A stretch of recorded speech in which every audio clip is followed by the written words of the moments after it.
Well, this is very special. This is our last conversation of the week, and it's part of an ongoing series of the Artist As. We've done Artist as Activist, Artist as Farmer, and many other, and this is Artist as Curator.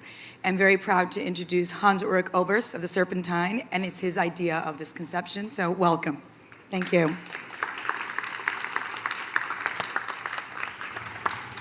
Thank you so very, very much. Good morning, everyone, and thanks for being here. Many thanks to Mark Spiegler, to Basel Miami, and of course to Mari, and also to Jessica, and foremost to all the artists for agreeing to be on the panel this morning.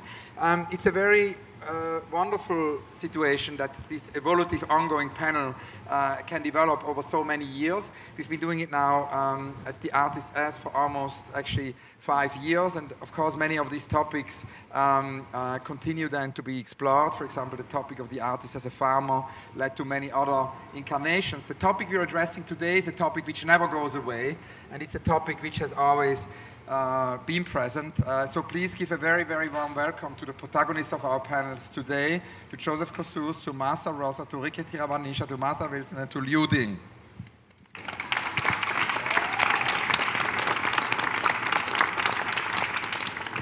And it's a topic which never goes away because it's very much in the center of what exhibition making is, that actually many of the key exhibitions are often and have been curated by artists. And it's fascinating to see, if we look, for example, at Bruce Altschuler's now 2-volume history of exhibitions, where he visits what he considers to be the most important exhibitions of the 20th century, how many of these shows are actually either curated or co-curated by artists. And for me, being born in Zurich, obviously it has always been, Dada and the Cabaret Voltaire, which, as Martha Wilson pointed out in a lecture recently, only lasted 5 months, but changed art history.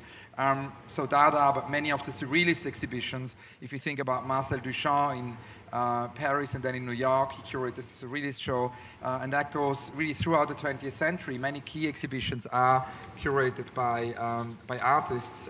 It's not only exhibitions, it's also collections. If you think about Warhol's raiding the Icebox, and we obviously going to address both the idea of exhibition curating and collection curating by artists. But it goes actually further back than the 20th century, and it's interesting that we can go back as far as Courbet, because the French painter Gustave Courbet was very frustrated by his lack of recognition from the Academy, which was the only way for an artist to earn credibility in 19th century France. The style favored by the Academy involved the use of large canvases for important subject matter, such as historic or also mythical scenes. Courbet did not abide by this hierarchy of values. His large-scale painting, Burial at Ornans, had shocked audiences in 1851 by showing the humble residents of his hometown in a manner normally reserved for the social elite. So in 1855, Courbet submitted a similarly radical canvas, an allegorical portrait of himself entitled The Artist's Studio. The Artist's Studio was rejected by the Academy, and in response, Courbet decided to take matters into his own hands. He erected a temporary structure near the Salon and installed 44 of his paintings in it, calling his exhibition a pavilion of realism. Courbet's self-mounted exhibition inaugurated the modern period in painting, in which the artist, rather than his patron or her patron, became the protagonist of art. Equally importantly, Courbet helped to free the public exhibitions from the sole authority of the state. Within 10 years, further revolts against the hegemony of the Academy occurred. Protests by artists led Napoleon III to mandate that rejected artists be allowed to show at the center and actually at the other of the official exhibition hall. This led then in 1863 to the Salon des Refusés, which showed the works of artists including Paul Cézanne, Pierre-Auguste Renoir, Camille Pissarro, and also Édouard Manet, who had been refused from that year's official exhibition. The exhibition features some of the century's most celebrated works, including, of course, Manet's Déjeuner sur l'herbe. So as you can see, there is really a very, very long history of this topic of the artist as a curator. And I'm extremely excited that we have 5 wonderful artists here present on the panel today who will tell us about their experience with curating. We're going to have these 5 presentations now, then a discussion among the participants, and hopefully a discussion with all of you. We will start with Joseph Kossuth, and actually Joseph and I had a conversation the other day in London at the Royal Academy where we discussed his curating of exhibition, of course also curating of collections, the exhibition at the Brooklyn Museum, something in his work actually curating from the very beginning of his work in the 60s. So please give again a very, very warm welcome to Joseph Kossuth.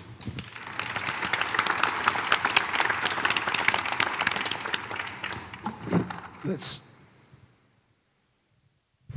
turn it on. Good. Thank you all for coming on this ungodly hour on a Sunday morning.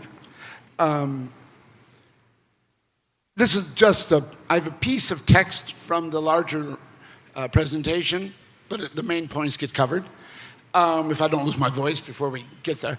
And I also have a few images, which I think I'll do after.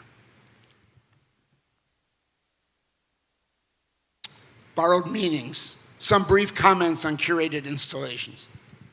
I begin with a little quote from Gilles Deleuze. If one tries to play this game other than in thought, nothing happens. If one tries to produce a result other than a work of art, nothing is produced. The game is reserved then for thought and art. A present exhibition recently opened at the 21st House in Vienna, Sigmund Freud and the play On the Burden of Representation, is the most recent addition to a series of works that goes back to the beginning of my practice in one form or another for the past 40 plus years. It began in 1967 while still technically enrolled at the School of Visual Arts. I was avoiding the Vietnam War at the time. And 22 years old, I started an artist-run gallery on New York's Lower East Side, 12th Street and 2nd Avenue, initially called the Lannis Gallery, but later changed to the Museum of Normal Art. I organized my first curated installation, and it was also my first one-person show in a gallery. The installation was called 15 People Present Their Favorite Book, and it included books contributed by Ed Reinhardt, Saul DeWitt, Robert Smithson, Joe Baer, Carl Andre, Christine Kozlov, and some 9 other artists, as well as myself. But it was 2 installations of mine done in the early 1990s, the Play of the Unsayable at the Vienna Secession and the Palais de Beaux-Arts in Brussels for the Wittgenstein Centennial, and the Play of the Unmentionable for the Brooklyn Museum in New York, were the first large institutional versions of my curated installations, and they were done, among other objectives, with the intention of rupturing the status quo of how exhibitions are made, and doing that by raising questions about the habituated, institutionalized approach to the construction of an exhibition. It is important to note that I am not an art historian, nor am I a curator.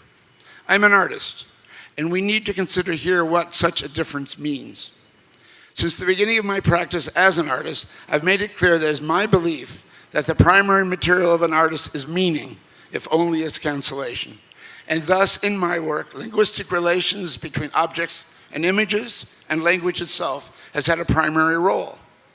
Forms and colors, for example, are to my mind a used-up approach to art making, even though they may continue to be present and used for other purposes and having other meanings than they have had traditionally.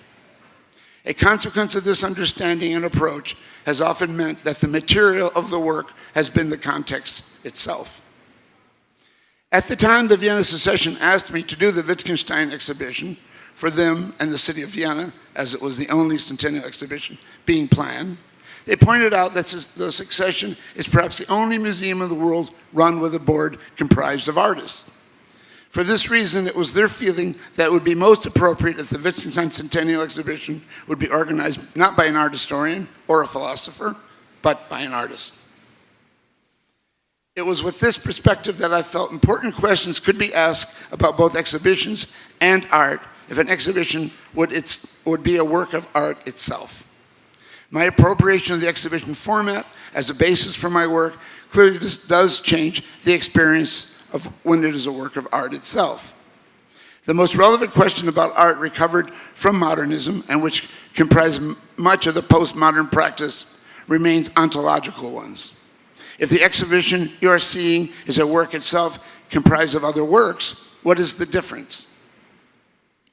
An important difference is that the artist, due to the nature of the activity, takes subjective responsibility for the surplus meaning that the show itself adds to the work presented in it. A major aspect traditionally of the art historian's practice involves objectifying what is essentially a subjective activity. And this is done by masking it with the authority of science, which our university system traditionally anoints art historians with, given that the exact sciences are the models used and the basis and bias of university knowledge. While it is certain that scholarship and connoisseurship plays an important role in the assessment of historical work of previous centuries, but when we approach contemporary art, our priority should be more an informed understanding of the artist's intentions, with that interface with the work's reception by the viewer. Instead, with art historical practice, we have instead the imposition of judgment and objectivity. The effect of such an authoritative voice on our understanding and appreciation of a contemporary work of art is not a productive nor positive one in most cases. What is left out and experientially transformed by the perceived need to construct a cultural Audubon of masterpieces, as important as that is for the validation in the art market, it clearly has as its mission the glorification of a particular cultural history and thus a particular social order. The experience of the public of surplus meaning taking this form is clearly most often simply authority itself, with the result being naturalized and viewers depoliticized as they are distanced from the meaning-making process. What is denied is their own cultural political moment, something no longer available at that moment in the cultural act of looking and thinking. My intentions in forming a curated installation for the Wittgenstein Centennial was not to promote an historical view nor engage myself with the crafting of history. Indeed, my goal was the contrary. I invited the viewer to participate with me in the reading and experience of the play, of the meaning my juxtapositions produced. Importantly, I did not mask the event of my juxtaposition or my authorship in doing it, nor did I make claims of validity, value, or importance pertaining to the integrity of the individual works used in my installation. The point is that in viewing the relations between works provided by a context of meaning constructed by an artist, the viewer, in effect, has an invitation to participate in the meaning-making process. And by doing so also participates in a discourse, permitting them to experience the process of making art itself. Keep in mind that rather than eclipsing the integrity of works by the individual artists, I was told by many viewers of both the Wittgenstein and the Brooklyn installations shows that experiencing works put in play as I did in my curated installations articulated difference in a way which made the individual works as works by specific individuals more visible rather than less, and articulated the terms upon which each individual work was made for each artist. Such work then, released from being signposts of authority, are seen as a result of an artist's thinking, that is, as a process, and therefore more accessible. I feel these installations provide the viewer with a sense of how art is made and how, indeed, artists think. In Vienna, that surplus meaning, which is my work, is the choice of works and their form of presentation, all that which goes into that installation, which includes both the zero and not wallpaper walls, as well as the juxtaposed works by other artists, and is not unlike a writer's claim of authorship to a paragraph, comprised, as it always is a new use of old words invented by others. So now some photos so you understand what I'm referring to, hopefully.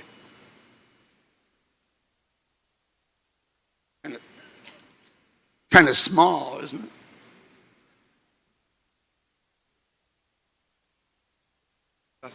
Yeah, we can see it there. All right. This is oh, okay. This is one of the books. This is Ed Reinhardt. Ed Reinhardt came to my studio a couple of times, and once he came, he saw these dictionaries with holes in the pages where I had stolen the definitions, and he laughed. He said, "I got a book like that in my studio," and he used this book for most of his cartoons, and he cut the pages out and reapplied the images.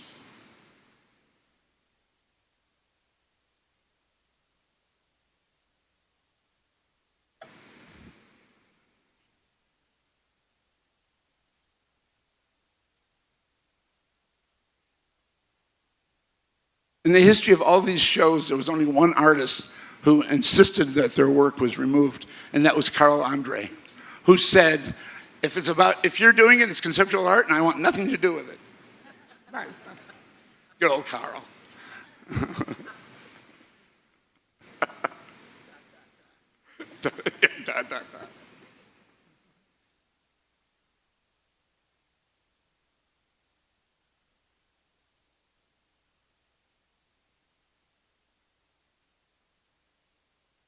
There's more going on than these photos, of course, let you in on. There was some relation between the Tractatus and the investigations, blah, blah, blah. But anyway, time and context doesn't permit much more.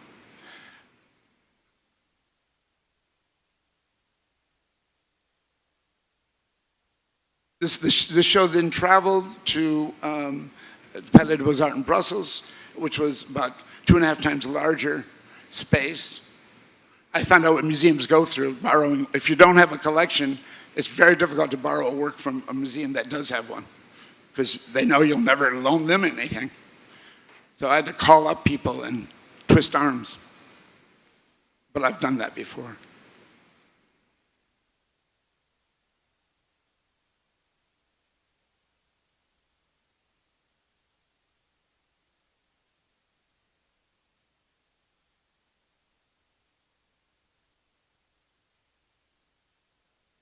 It's in French and Flemish because it was in Brussels.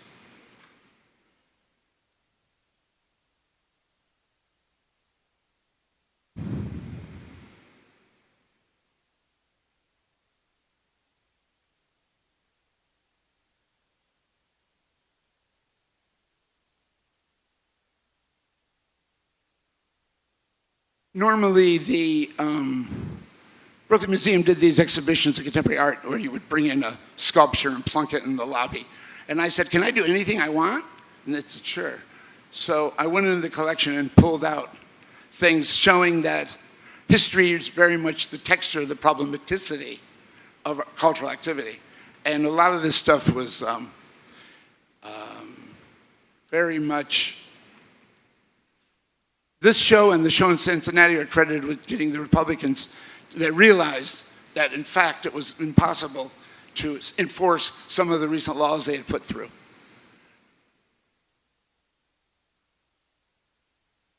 This is the time they went after the NEA for showing supporting naughty activities done by artists.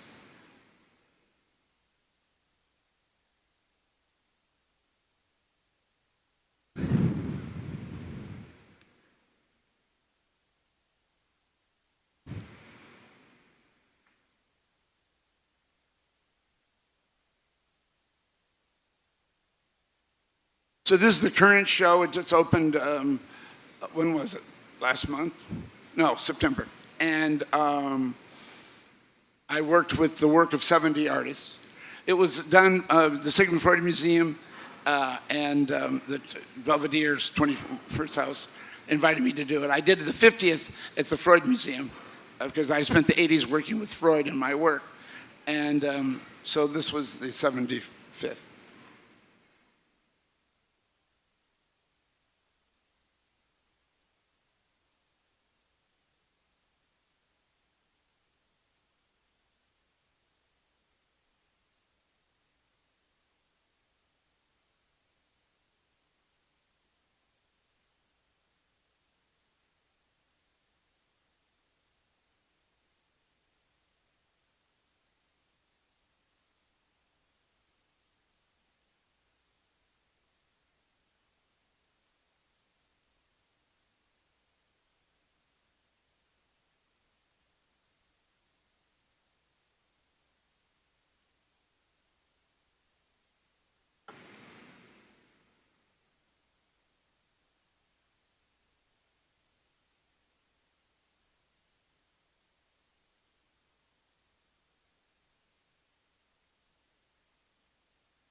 I don't know whether anybody put together Francesca Woodman and Cindy Sherman, but I thought it was really, the room works really great, the two of their works.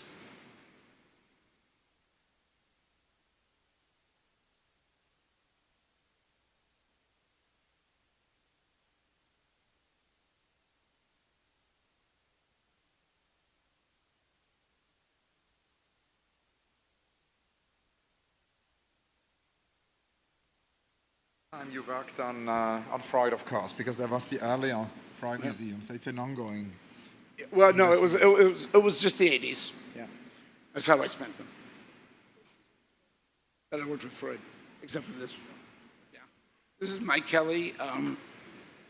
I wanted to work with his work in a way that it wasn't normally presented. So it was just a simple room with these two very close but quite different works. These are some of the works I did in the 80s, which they wanted to have a room of.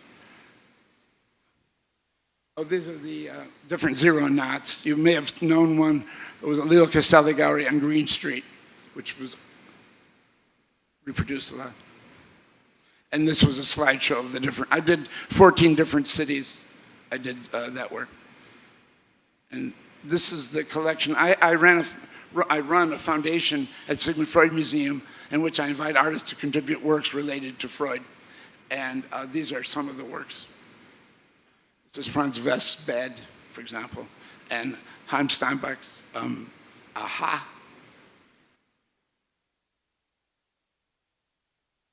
The Shoe of Sherry Levine,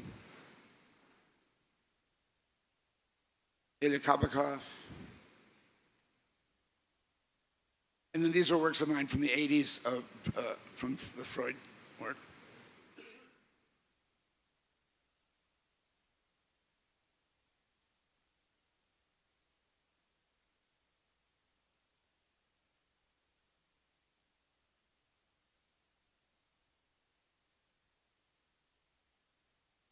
That's it. Thank you.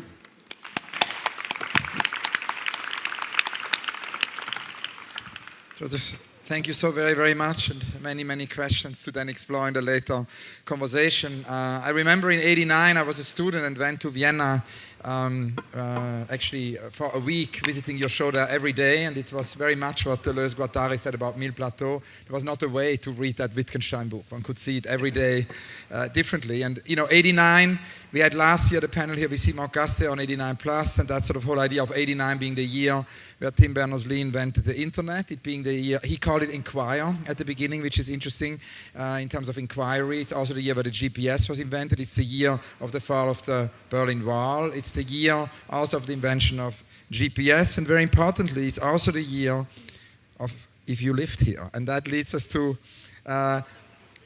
our next speaker, to Martha Rosler. There are, of course, many, many projects Martha has curated. Particularly important, If You Lived Here, it's a project of 3 exhibitions, 4 meetings. This project was a great inspiration for Molly Nesbitt, Rike Tiravanija, and me when we did Utopia Station, and conceived of it, you know, not as an exhibition, as a kind of a one-off, but as something which evolves through chapters, and where the meetings and the gatherings are as an important part, where the discursive part is as an important part as the actual manifestation. And Yvonne Reiner once said, actually, that this project of Martha showed us how an art exhibition can constitute radically different approaches, that actually an art exhibition does not have to separate or isolate its objects from the conditions under which those objects have been produced. A very, very warm welcome to Martha Rosler.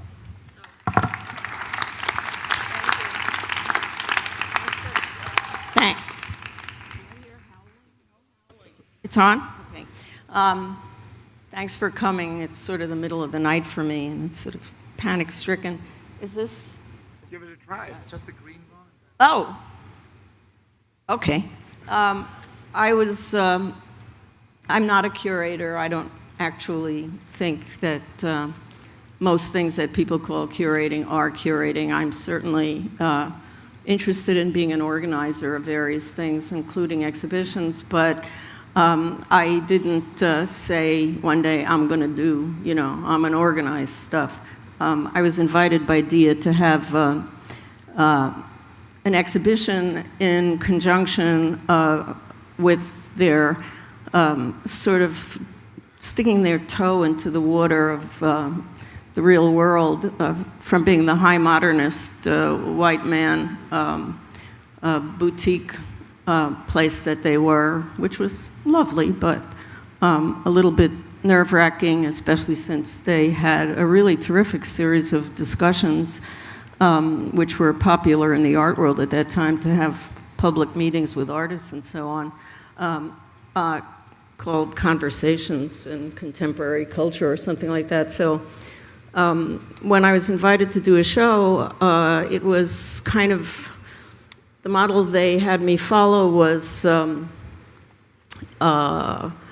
that they thought I would follow. It was based on something that I did in Colorado, which was a very large exhibition called Fascination with the Game of the Historical Hollow Leg, which was about war, nuclear war in particular, in Colorado, NORAD, Cheyenne Mountain, where we had our bombers constantly. If you've seen the movie War Games, you know that the war room. So I proposed a show on homelessness, which was a word that suddenly appeared at that time. This was 1988, I guess.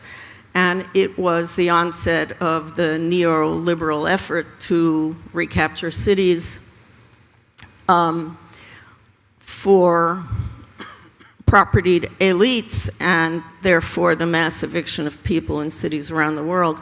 But I realized that in doing research that, among other things, lots of artists in different cities, but not in New York primarily, were doing work about homelessness. And I also realized something else, which is that, God bless us, it's very liberal to have a show done by the us's about the thems. So I thought, well, first of all, I don't have to be the author of all the works, as I was in the Fascination Project, and I can follow the group material model and kind of expand to something else, invite other people. But I thought, it doesn't only have to be artists. So I had filmmakers, video makers, poets, architects, activists, advocates, and kids, teachers, singers, choirs, and homeless people. It seemed so obvious.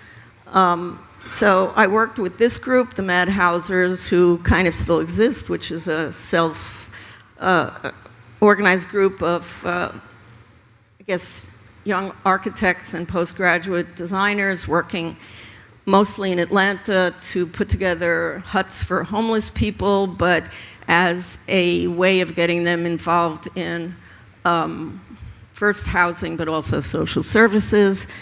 And with this group called Homeward Bound, that's what they call themselves, they did a 100+ day vigil in City Hall Park the preceding summer, and I had quite a number of meetings with them, and we kind of decided on the course of some of the events. The Mad Housers came up and they built some huts. When the media discovered this, we certainly didn't say this is in conjunction with an art show, because that was really irrelevant. So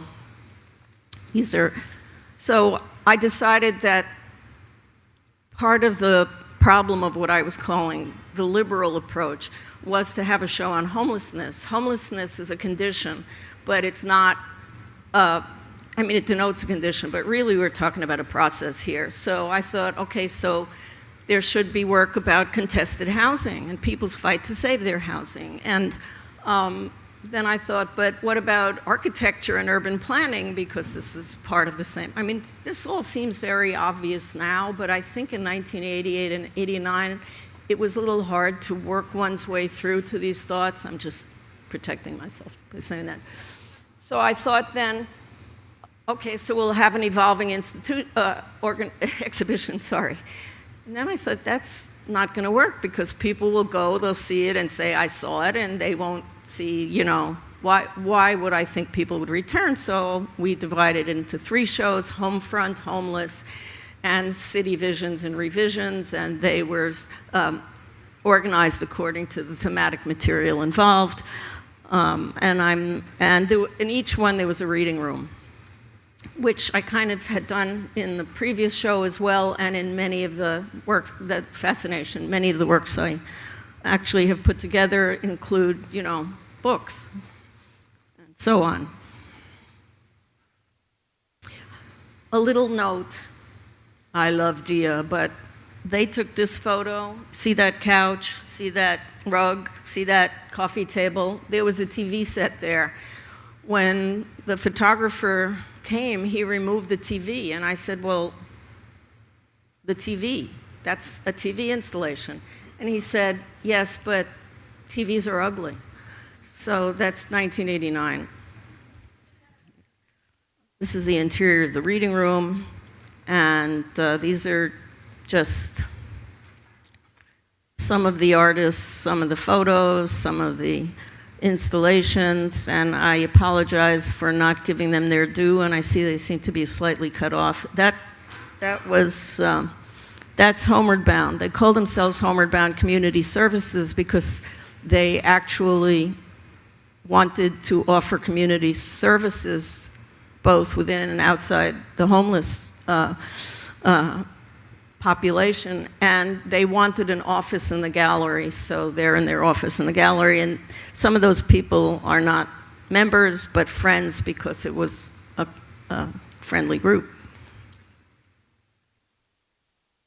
This is a meeting held we built a shelter in the homeless organization. This is one of the huts, and each of the 3 shows had a motto.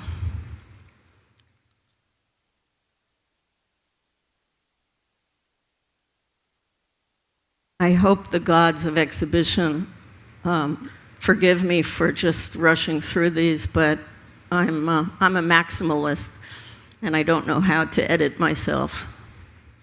There were 50 participants, including groups. And a book ensued, which has been in print ever since. That was 1989. That, to me, is a miracle. And other versions have appeared in other places, all of which had some component that was local because they wouldn't do it otherwise, and then the archive circulated under the auspices of eFlux. And there were also local events. This is Utrecht, Casco, and La Verena,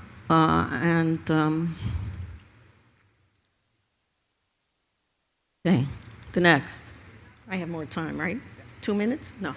Okay. No, it's good that you talk about this idea of you curating a show within the show, no, as we discussed yesterday. Yeah. Right.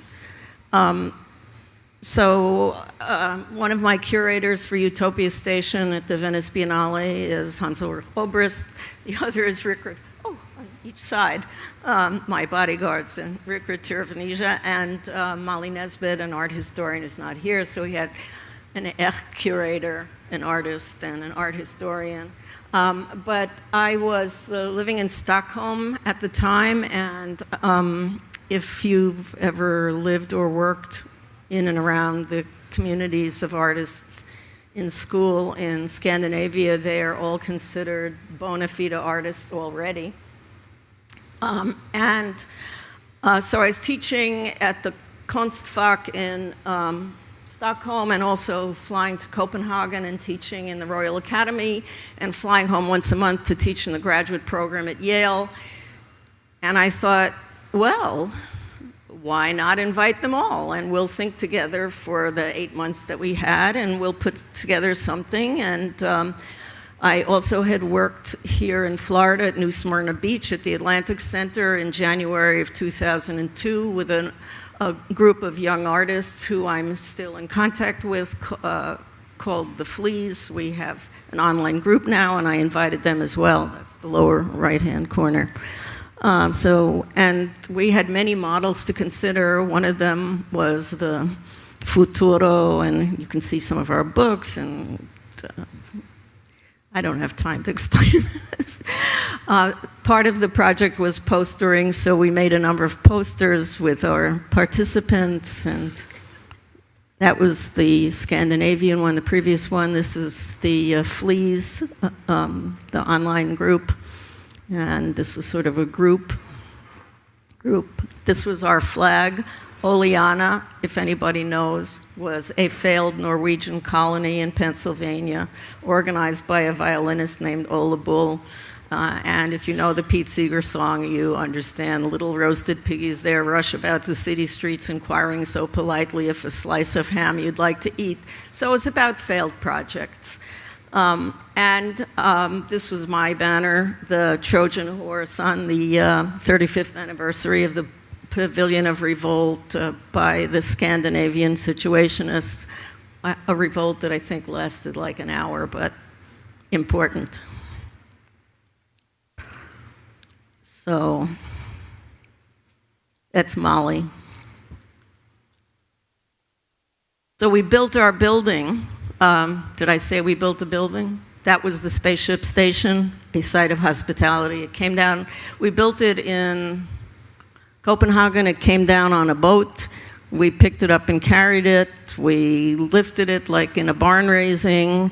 Then they relented and allowed us to have lifts, which we were told we couldn't have. And then so we made this unfinished building, which was the aim, was to have an unfinished building because, you know, nothing succeeds like failure. Those are the participants on the left-hand side.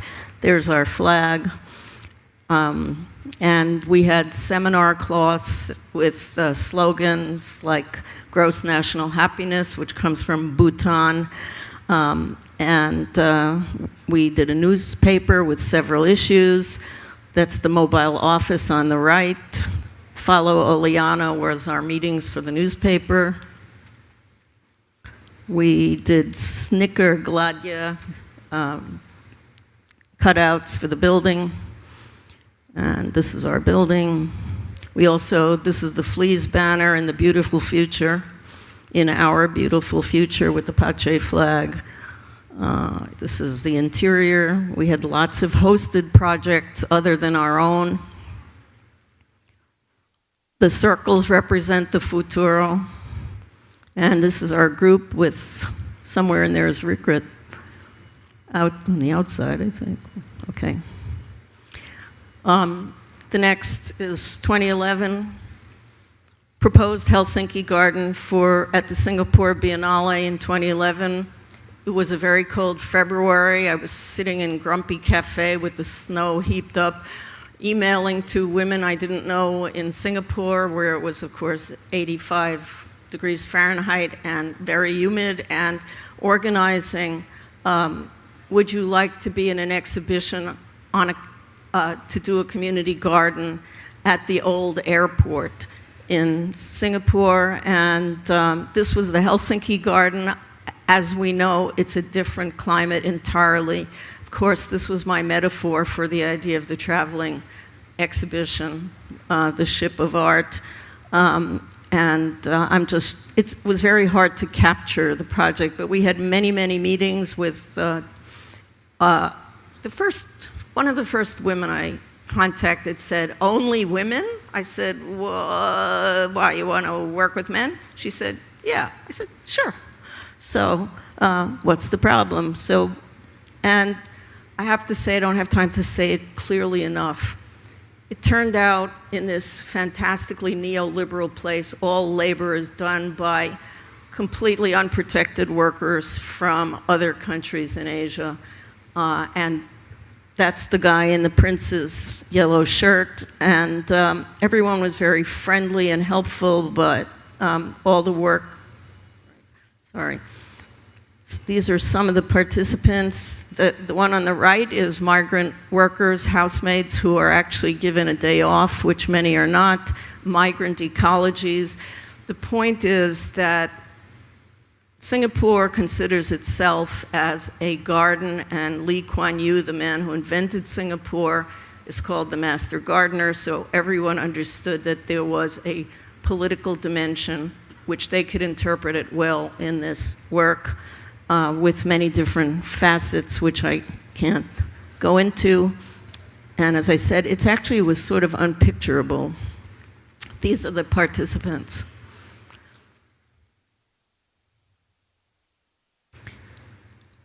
That's a map of Singapore down there. Whoops, I think I showed that. And the last, and I hope you'll forgive me if I'm going too long, is a project in Warsaw, Poland, called How to Succeed in the New Poland, which was a series of public meetings on, as it says, gender, housing, labor, debt, artists, environment, and industry, which was called by the participants How to Succeed Through Coal. Immigration, which is in-migration and out-migration. What should we put in the new Jewish Museum, which was a very fraught issue. Gigantic building, the core exhibition organized by Barbara Kirschenblatt-Gimblett, but the place sort of like, okay. And should there be a Polish colony on Mars, or its national identity? And in fact, it turns out that Poland, considered in the early part of the 20th century, you may know that some of the great anthropologists like Bronislaw Malinowski were Polish, obviously, but they considered setting up a colony in Madagascar. So it's not, I mean, I didn't know that at the time. And so these were public meetings where people had little big pads and things to write on, and then there were discussions of the points that people made.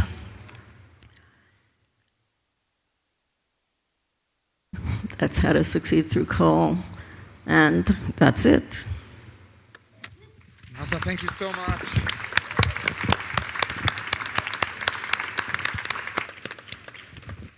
Martha, thank you so very, very much. And actually, many links here from Martha and from Joseph to our next speaker, to Ricky Tiravanisha, of course.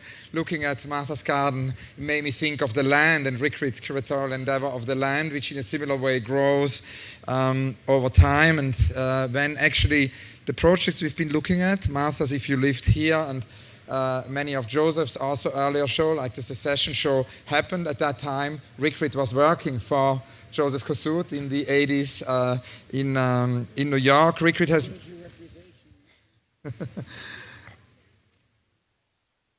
And Rickrid has many experiences, of course, that I mentioned as a curator. The land, as mentioned, one thing, a very long-term project. He also curated an exhibition of Fluxus, and that connects actually to something which happened 2 days ago, when all of a sudden, by chance, here in the auditorium of the Basel-Miami conversation, I ran into Alison Knowles, and she encouraged us, and I think that's a kind of a very interesting question for the panel today, to use local ingredients when we do exhibitions.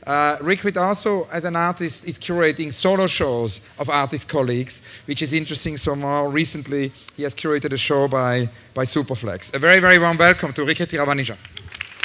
Thank you. Hello. Thank you. Well, it's amazing to be sitting on Sunday morning with your heroes around you. And so I'm very grateful to be here on this panel. I was told this was going to be a kind of free-flowing conversation, so I didn't bring any slides. So we'll just free-flow from here. I guess the thing about, and just what you saw with Joseph and Martha, and you'll see with Martha, I mean, I kind of grew up looking at what they've been doing. And I guess as a young artist, I certainly try to, learn a lot from both their success and their mistakes, right? And I guess I was very interested in Fluxus' art also earlier on as a young artist, because I was always very interested in trying to break down the barrier between the work and, the people in a way. And so one of the earlier situations that I was involved with in not so much curating, but I was kind of invited by the curators to install the exhibition. And in that request, I kind of like made a score, which was to defer the whole exhibition installation to the audience. So as people arrived to the exhibition, they were given a little basket which had a little typewritten things on it, which says, walk around the room 5 times and go home. Or take a white glove and pick a piece of art and install it. And and this was done in a space called Hall Walls up in Buffalo, which was, I guess, one of these outpost artist-run spaces, which was quite important at that time, and I'm not sure how they're doing now. But so this was kind of like one of the my early involvement with this idea of, in a way, curating or being part of curating situation. Yeah, and of course the audience participated. They got to handle very expensive, cheap art, which was a kind of contradiction for what we would think of as the idea of Fluxus, which was something that was important for me to try to play out. And of course there were other things that you could really handle and abuse and use. And so it was a kind of early relationship to the idea of trying to get, in a way, the audience, to be very participatory with the work of art itself. Now I started, I went to art school in Canada. And Canada in the early 80s, there wasn't a lot of, in a way, commercial structure to support the art. And so a lot of the artists themselves had to self-organize and make their own spaces. So when I went to school in Toronto, there were spaces called YYZ and Mercer Union and some other spaces like that, which was quite important and influenced me a lot, because this was a space. These were spaces that you could see exhibitions, but you also got to have real dialogues with the artists themselves who were in the exhibition. And this was always been something that I think had a great deal of influence on me.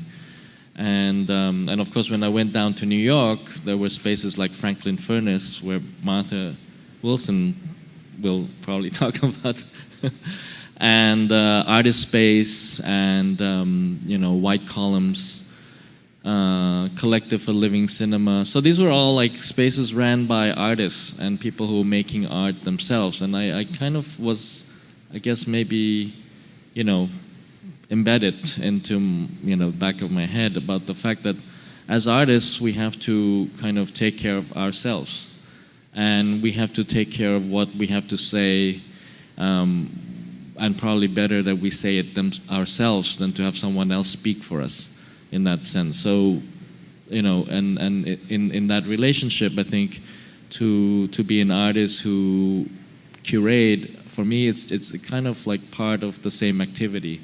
As I don't separate the two ideas, right? And I don't actually think about it as curating. So maybe when we look at how Joseph installs his exhibition, I mean, it's always about playing with that situation or questioning that situation, or to question the institution of the structure itself, right? And so I think those have always been important to me. And then, say perhaps like 10 years ago, I after having worked a lot and been fairly well established, I returned back to Thailand, and going home and realized that when I went back to Thailand that I wasn't so much interested in making exhibitions for people to look at, because I didn't find that the work I was doing, or what I thought what I was doing in the West, was so relevant to, let's say, the possibility of who was going to look at the work or the audience there.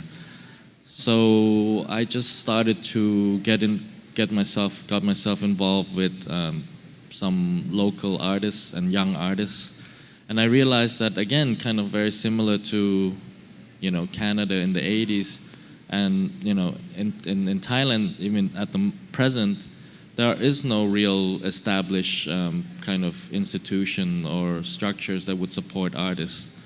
So I decided to work with younger artists to kind of make our own space. And we actually started off making our own magazine.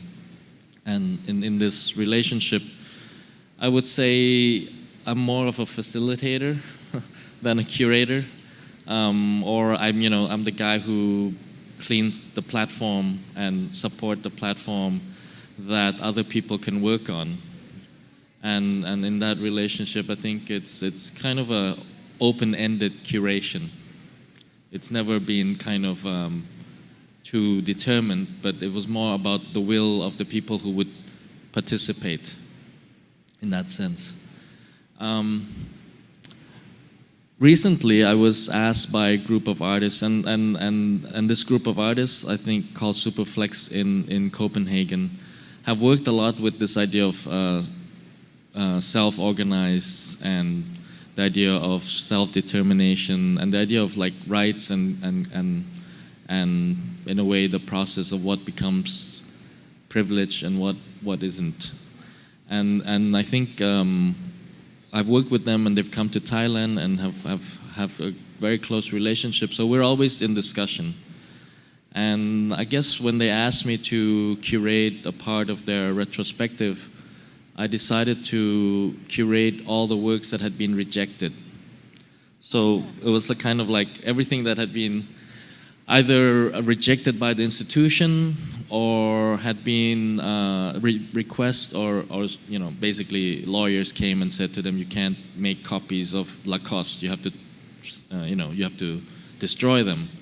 So I decided to make a kind of a retrospective of all these things that were basically removed, and which then was just left with shadows. So you had a big space of just the shadows of the idea of the work, and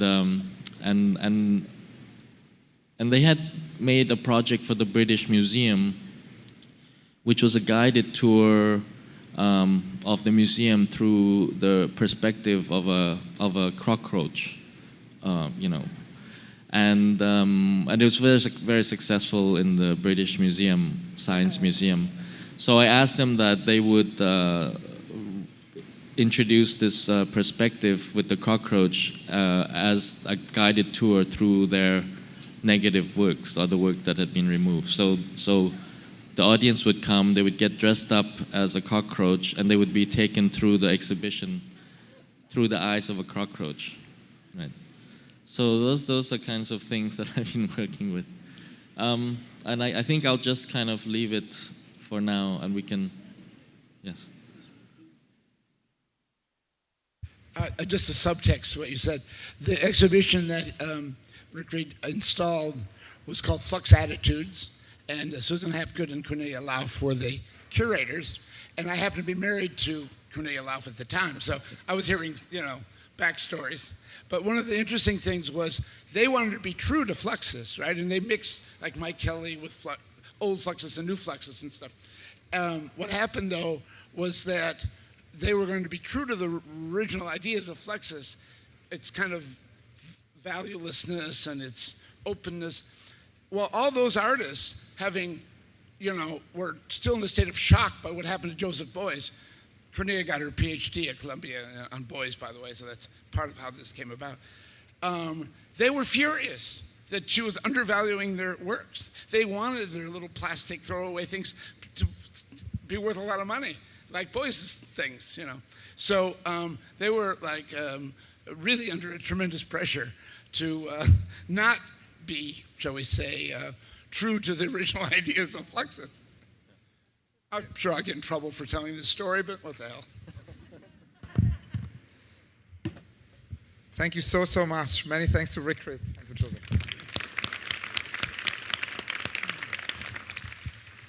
Now, there's many things, of course, we can pick up also later. I thought it was very fascinating, the idea also of the solo show or the monographic show. Now, what you said about Superflex, because if you look at, for example, besides Bruce Altschuler, another recent anthology on exhibition history is Jens Hoffmann's books of, memorable exhibitions of the last 20 years, which he just did. And there is a whole chapter on the artists as curators, as artists. And, categories include, of course, artists curating collections from involving Warhol's Raiding the Icebox, or Joseph's Brooklyn exhibition. It involves self-organized shows, in a way, like the Freeze show of Damien Hirst in '88, where sort of a whole generation gets visible, a sort of a peer group curating, one could say.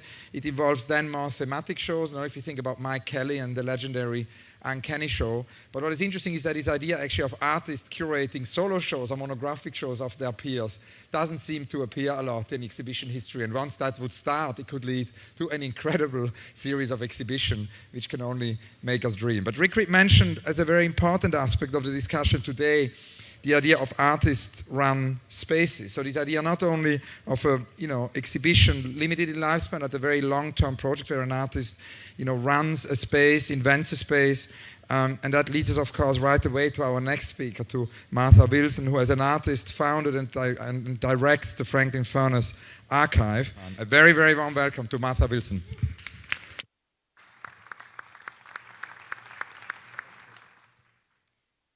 I am here today because Lucy R. Lepard curated me into an exhibition, which I happen to have in this book. It's, the backstory is that I was actually on the faculty of the Nova Scotia College of Art and Design because I was teaching English to art students who did not wish to read. Lucy came to town and saw what I was doing, and she said, yes, this is art, and yes, there are women all over the world who are doing similar kinds of art. And she put me in a show. Circa 7500, an exhibition organized by Lucy R. Lepard. It started at the California Institute of the Arts in Valencia, California, and the number 7,500 refers to the population of Valencia, California. Participating artists, let's see, Jackie Apple, Alice Aycock, Jennifer Bartlett, Agnes Dennis, Nancy Holt, Poppy Johnson, Nancy Kitchell, Pat Lash, Rita Myers, Adrian Piper. It was organized as postcards, 4x6 postcards. This is her curatorial statement. Thank you so much. Each artist then got one of the cards, the front and back of which could be used as art space. So here we see the page as art space, a very important concept to the institution I was going to form in New York just a few years later.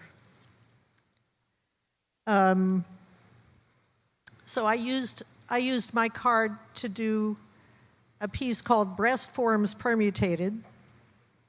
This is a joke about the work of Sol LeWitt. The conceptual artists of the day were all coming to the Nova Scotia College of Art and Design, and one of the overpowering ideas of the time was to permutate an idea. So in this case, I'm permutating something that is limitless and has no end. The flat-chested example is in the upper left-hand corner, full-breasted, conical, pendulous, and the perfect set is in the middle.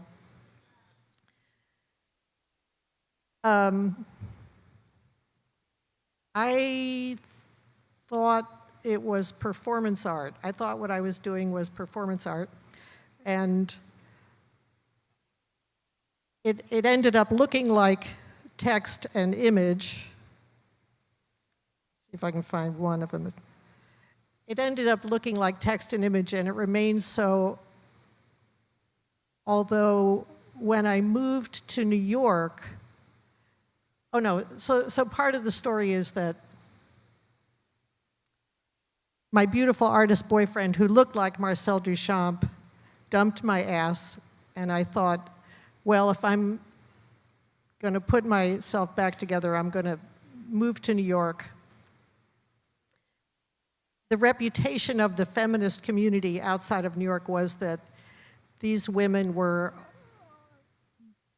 mean-ass girls who would rip you apart. And when I got to New York, I found out I made the best friends I've ever made in my life. There was nothing but an effort going on to create community. There were consciousness-raising sessions. We were talking to each other. We would allow each other to talk and not shut each other up. It was a moment when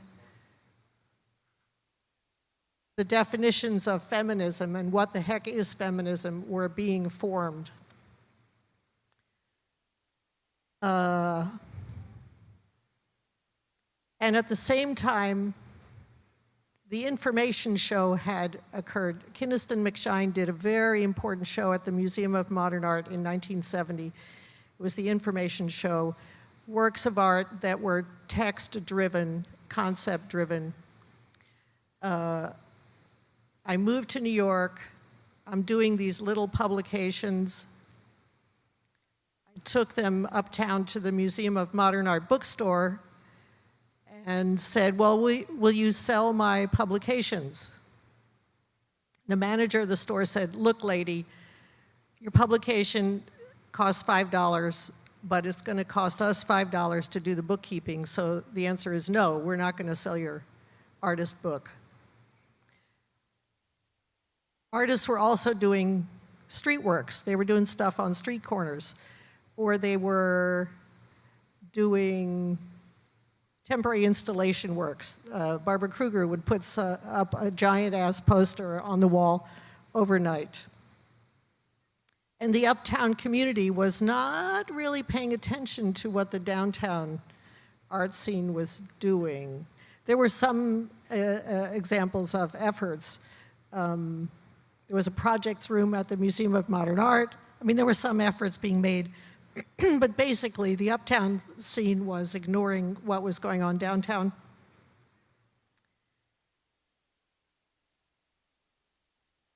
I was in a building on Franklin Street that had been located by Willoughby Sharp, publisher of Avalanche magazine. It had bookcases in it because it had been a ship chandlery. So I walked into this place and saw that it could be a bookstore.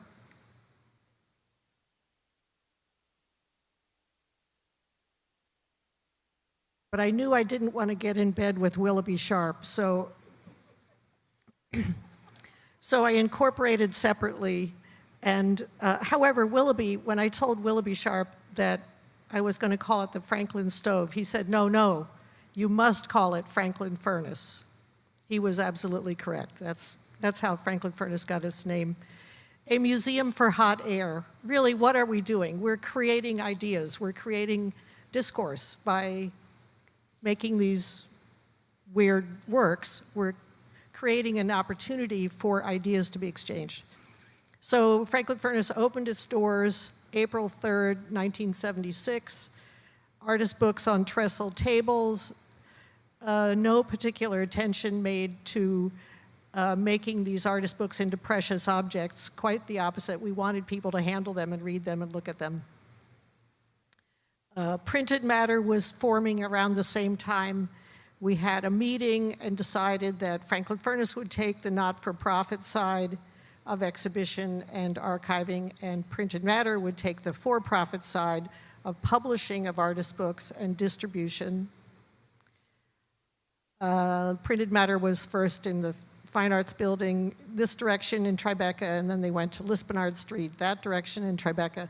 It was, the community was talking to itself, let's be honest. The National Endowment for the Arts, a few years later, wanted us to reach a wider audience and started giving us grants to reach out to wider publics. Which leads us to the discussion of the culture wars, which I'll just very briefly discuss. I probably don't need to tell you that politics is performance art, and it's been going on in this country for a long time. During the 80s, artists who used sexuality as a legitimate subject of art were targeted by the religious right as the virus eating away at the health of the body politic. Performance artists especially should be exterminated, and indeed the the fellowship program of the National Endowment for the Arts was killed off at the end of a 10-year lawsuit between the NEA4, Karen Finley, Holly Hughes, John Fleck, Tim Miller, and the National Endowment for the Arts lost its fellowship program. I think that they really wanted performance artists to just go away. But now I'm going to go back to the early days very briefly to say Franklin Furnace did have a curator. Through Lucy Lepard's catalog, I met Jackie Apple. Jackie Apple was Franklin Furnace's curator in 1976, 77, 78, 79. Then she moved to Los Angeles. And the question of how we were going to select artists to present to the public came up for discussion. I really didn't want my personal taste to dictate what we were showing, so I convened a peer review panel, and we started to have annual meetings at which we would duke out who are the artists we're going to show next year. We do this today. We have peer review panel meetings, and we look at proposals from all over the world, and we give, well, no, that I have to talk about going virtual, but we give money to crazy artists, and we do it by peer review because it is the way that the weirdest of the weird can rise to the top and get support. Where are you going to go for money if you wish to do a sex change operation as your work? What if you want to collect 30,000 aluminum cans and put them in a giant globe and then stand in front of the Unisphere in Flushing Meadows Park and release them all over your head in a piece called Kill Me or Change to protest our culture of waste? What if you want to burn money in front of the New York Stock Exchange? So the artists, I think it's important for the organization to be an artist-run organization because the artists don't shut other artists up. They let them go ahead and say whatever they damn well please. Whereas I think the job of those grants from the National Endowment for the Arts really were about figuring out a way to shut up the artist spaces, the artist-run spaces, how to professionalize them, which means we had to know what we were doing in 2 years hence, sometimes 3 years, sometimes 4 years. I mean, we don't know if we're going to be alive in 4 years. So we're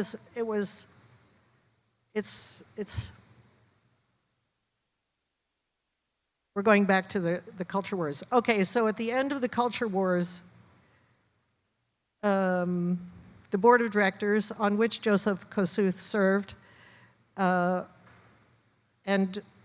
Martha had a series of conversations about what the organization should be doing in relation to the culture at large.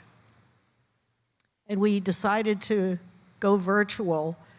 We decided to sell the loft in Tribeca, which was now worth something, and take the internet, take our website as our public space and take the internet as the next free zone where artists could do whatever they damn well pleased. Okay, you know, the internet has limits too, and I had this idea when we went virtual that we would leave the body of the artist behind. No, that didn't happen either. And I regret going virtual in that the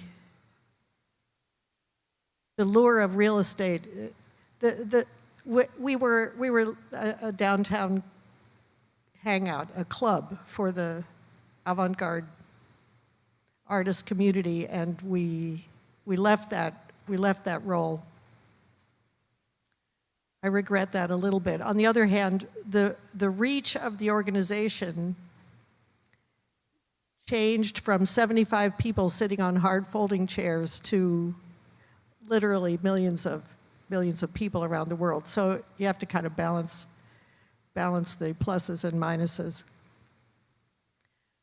We went virtual. We moved to Lower Manhattan, even further lower down.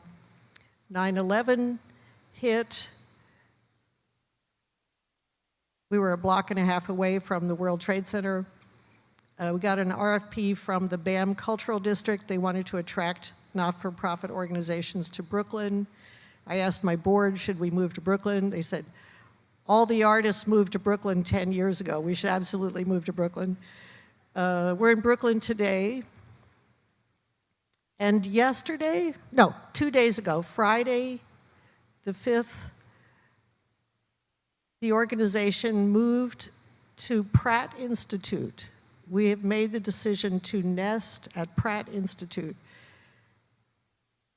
Why would we want to do that? The cultural influence that a small artist-run organization can have by embedding itself inside a larger educational edifice and inside of art history is very great. And one of the things that's been sitting on my shoulder for years and years is that Martha is Franklin Furness. Oh, this is Martha Wilson, she is Franklin Furness. If we are an artist-run organization and we have had cultural influence, but now we are embedded inside a larger educational institution, Martha could move to Brazil and Franklin Furness would be okay.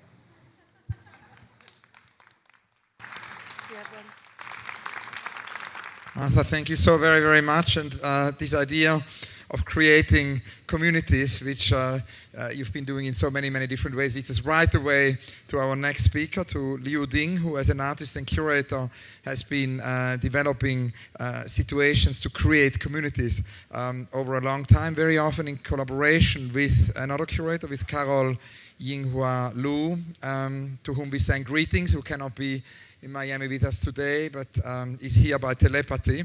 And Liu Ding has particularly developed a project similarly to what Martha was telling us about, this idea of evolving over time, and Joseph as well, and Rikrit and Martha. In all the presentations, we have this idea of projects evolving in different chapters, and that's true very much for the Little Movements, which is a project Liu Ding has been doing with Carol over the last couple of years, and it looks at self-practices all over the world. It looks at self-organization, artist-run initiative, and in publishing, for example, Paul Chan's Badlands Press has to be mentioned in this context, of course. Hito Steil's initiatives, eFlux is another key example of an artist-run space, which connects very much to what Martha was said about the digital.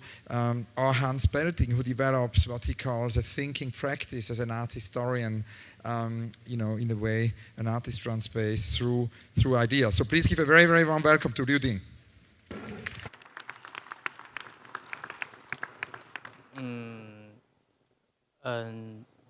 谢谢大家。今天我跟这些前辈坐在一起来讨论这个策展，我觉得有点惭愧。Thank you very much. Today I sit here with my teachers to learn from them. I feel I needed to learn. 同时也谢谢关小姐为我做这个翻译。Also, thank you, Miss Guan, for my interpreter. 其实刚才前面的四位前辈已经分享了他们很多关于艺术家还是策展人和他们自己实践的这个生涯。Earlier, 4 teachers has expressed their ideas, their experience, and their practice in the curator and artist life. 但在我参加这个论坛之前，我还没有非常仔细的想过艺术家和策展人的工作。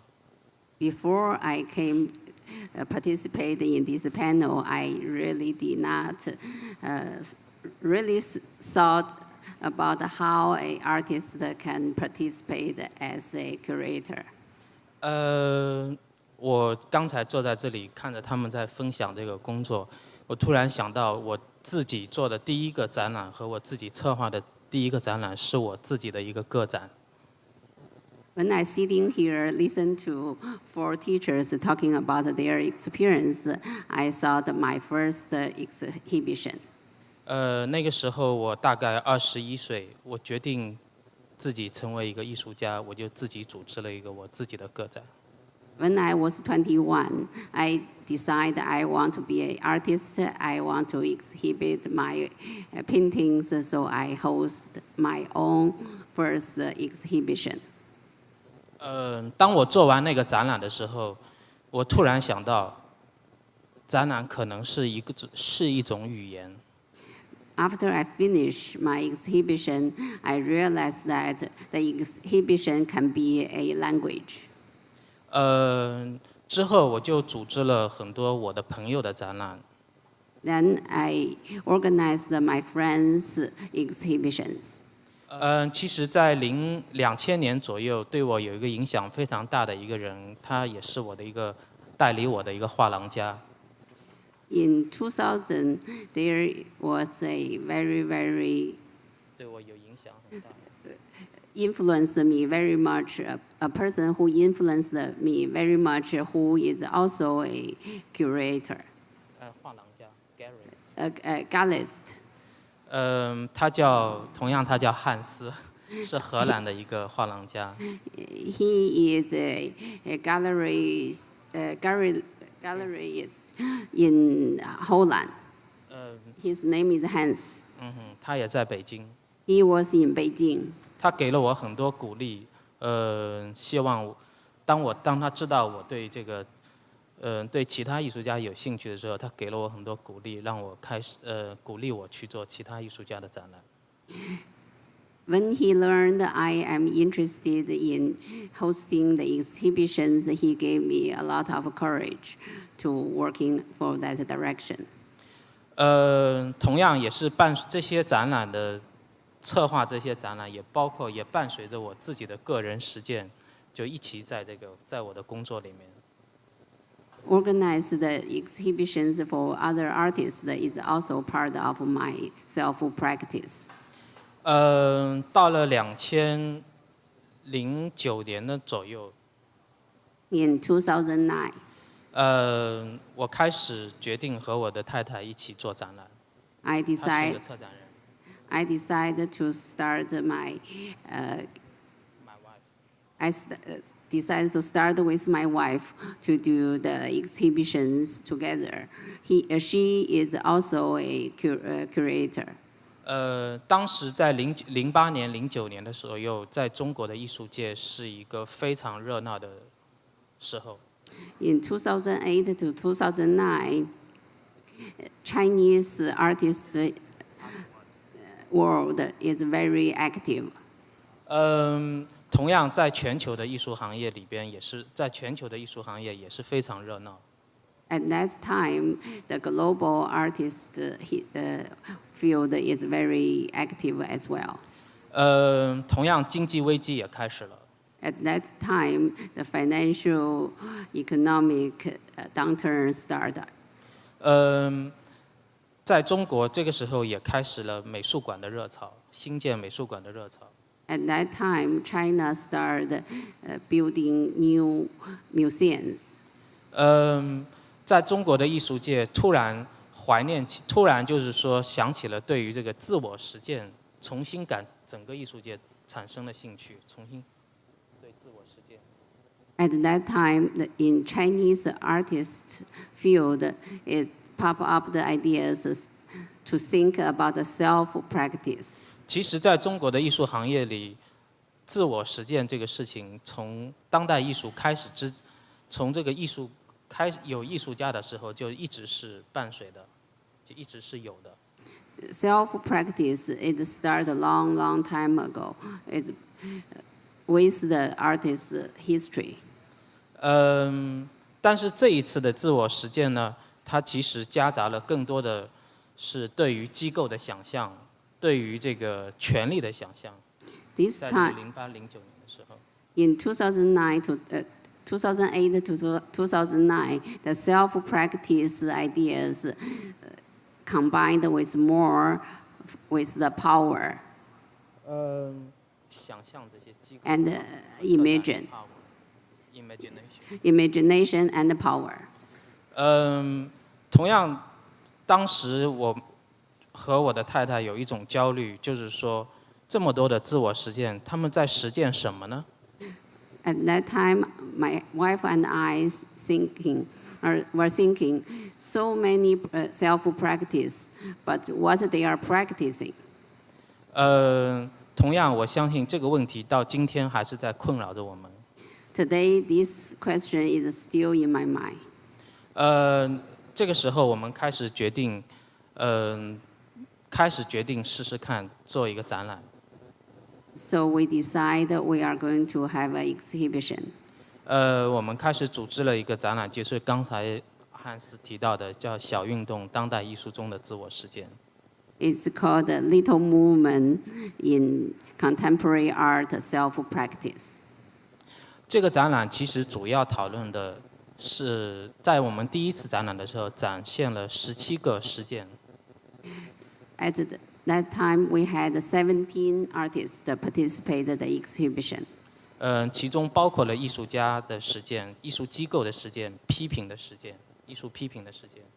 We include artists' practice, institution practice, and criticism, 还有策展的实践。 and curator practice. 我们最初的想法就是说，我们放下这些所谓的给予的名头，我们重新回到个体，看看他们到底在做了什么。We give up all the titles. We back to the original. 在这个展览之前，我们做了一个非常有趣的活动，叫群论 （group conversation）。Before the exhibition, we had a group discussion. 我和我的太太和我们的工作团队去到每一个实践的人的这个工作室和事情发生的场地，和当事人进行谈话。We went to each individual artist or organization to go to their studios, go to the location they are working, to talk to them. 其实每一次谈论的问题非常简单，为什么这么做？做的动机是什么？内容是什么？ Every time we ask 3 questions: why you want to do this, what is your purpose, and what 做的内容是什么？ you are doing. 其实我最关心的是做的内容是什么。 I'm more concerned what you are doing.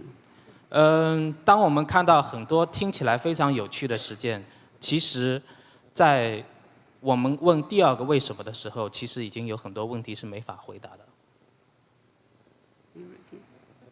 就非常有趣的实践，当听起来很有意思，但是问第2个问题的时候很难回答。 I found a lot of things is very interesting. However, when I ask the second question, it cannot be answered. 其实在，包括到现在来说，其实参与这个艺术行业里的艺术家也好，策展人也好，批评家也好，往往是本能大于想法。A lot of times, the artist's intuition is weight heavier than their ideas. 当然本能也非常重要。 The institution is very important. 但如果我们要持续把问题进行讨论的时候，我觉得才需要很多其他的工作。 When I get into the deep discussion, I feel that there are more work needed to be done. 所以第1个展览，我们就这一个展览是基于这样的一个动机开始工作的。 The first exhibition started with this purpose. 接下来我们又做了另外一个展览，叫《偶然的信息》。The second exhibition we did is called Accidental Message. 这个展览我们从周围的艺术开始，回到了这个艺术史。We start from 周围的 the peripheral art back to the art history. 同样也讨论了我们是怎么接受这些艺术史的信息。How to also discuss how to accept the message from the art. 包括是我们自身艺术史的信息和来自于欧洲和美国的信息。Including our own art history and the Western art history. 接下来这个展览以后，我们做了第3个展览。Then we did the third exhibition. 这个展览是发生在去年的。This is last year, 2013. 这个展览我们完全回到了我们自己的艺术历史，在中国的艺术历史。This one we back to our own Chinese art history. 这个展览的名字叫《艺术的问题到艺术的立场：社会主义现实主义的回响》。This is called From the Issues of Art to the Issues of Possession, Echoes of Socialism, Realism. 其实这个展览我们主要讨论的是，从这个20-30年代开始有社会主义现实主义的有现实主义的艺术来到中国以后，它如何成为一个社会主义现实主义。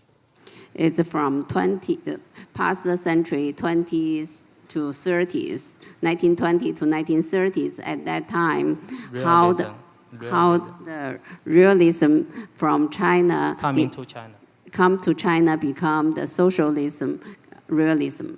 同样，当形成了这个社会主义现实主义以后，对这个当代艺术的影响是什么？ Also, the influence to today's art from the socialist realism. 因为其实当我们重新讨论历史的时候，我们感觉到有一种紧迫。当我们无论是来自于主要是来自于自己，在我们讨论艺术史的时候，总是有一种预设。When we discuss the art history, we feel an urgency from ourselves. 首先讨论的是中国当代艺术是如何反抗的。First, we discuss how Chinese art history to fight with the culture. 但是在这样的一个鲜艳的前提下，我们如何讨论艺术？所以我们决定重新回到艺术的历史，来看一看是什么情况形成了这样的逻辑。We back to the history to see how these become logic. 刚才我比较简单的介绍了一下我自己的工作的生涯。因为我不会说英语，所以也请大家原谅。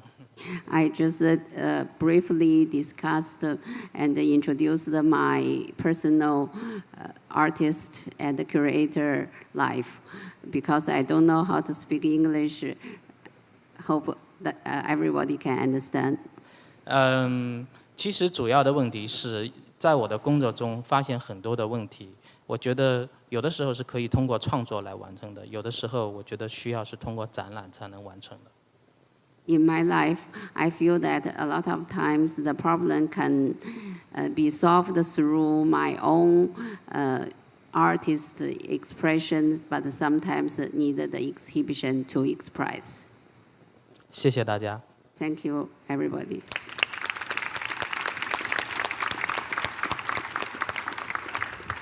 Thank you very, very much. Now, for logistical reasons and as there was a late start of the panel, we cannot take questions.